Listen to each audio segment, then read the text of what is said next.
to those participating through ReadyTalk, Twitter, and those who will be reviewing this webinar as a podcast or flash presentation later, hello.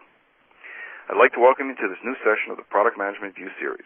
I'm Bradley Kravitz from Ryma Technology Solutions, one of the sponsors of this webinar. For those of you who aren't familiar with this series, it has been presented by members of the community as a free webinar for over 4 years now, and is the world's largest repository of product management recorded presentations. This provides a communication channel to those we normally wouldn't have access to. This gives the community the ability to present and receive feedback on new practices and concepts relevant to product management. I'd like to thank ReadyTalk for the generous support of this community and their sponsorship as well. And welcome Holly Dupree from ReadyTalk, who is back with us providing all kinds of additional support behind the scenes. If you're experiencing any technical issues, she may be one of the folks helping you through these issues. Today, we'll be using streaming audio to the community, in addition to the toll-free lines to Canada, U.S., and parts of Europe and Asia. Holly could say a little about the streaming audio. Thank you, Bradley. ReadyTalk is pleased to offer a broadcast audio option in addition to the telephone audio.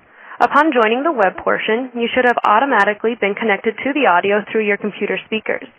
You can adjust the computer audio feed by clicking Play Audio or Mute Audio on your screen.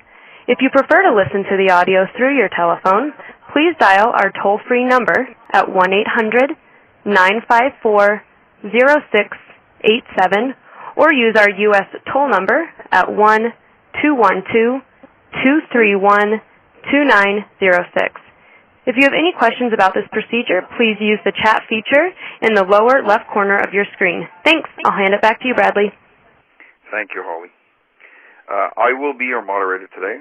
So once again, Hal is out on vacation. It's my pleasure to welcome Barbara Tallent, the CEO of LiveBinders. Barbara is somewhat unique in that she was once a pretty committed product manager and maintained a product management blog for some time. For those of you using Twitter, you can follow and add additional conversation and questions using the Twitter hashtag PMV during this webinar and continue conversation after this webinar. Today's Twitter PMV conversation will be posted afterwards on the Product Management Views blog post. I'd encourage you to make comments and ask additional questions on this post. I will also be collecting questions throughout the presentation for the Q&A session that I will conduct at the end of this webinar. I'm going to pass control over to Barbara now for her presentation. Thank you, Bradley. Well, welcome to my fascinating topic, why are there so few great product managers, a CEO's perspective? And I just want to let you know why I'm qualified to discuss this subject. And actually, Bradley, I just want to make a correction. I'm not the CEO of LiveBinders currently. I am a co-founder, and I'm actually doing software development for the majority of my time there right now. So basically, I grew up in the computer industry, first as a systems engineer, then a product manager. Then I was director of product marketing, VP of marketing, general manager, and then CEO. I ran a software company for 4 years and sold it to Siebel, and have been CEO of a couple other companies. But now I am spending most of my time as a software developer, and I think this really gives me a unique perspective on all of these job functions. So I have to put in my little commercial break here quickly for LiveBinders. It's a social bookmarking site that's essentially a 3-ring binder for the web. And when you're researching your next project, stop by and take a look at it. So during my years in product management, as Bradley mentioned, I trained many product managers, and I kept a lot of those training materials, which I put up on my InfraSystems site. So if you go to infrasystems.com, you'll see a bunch of materials that I've collected over the years. But let's get to the topic here.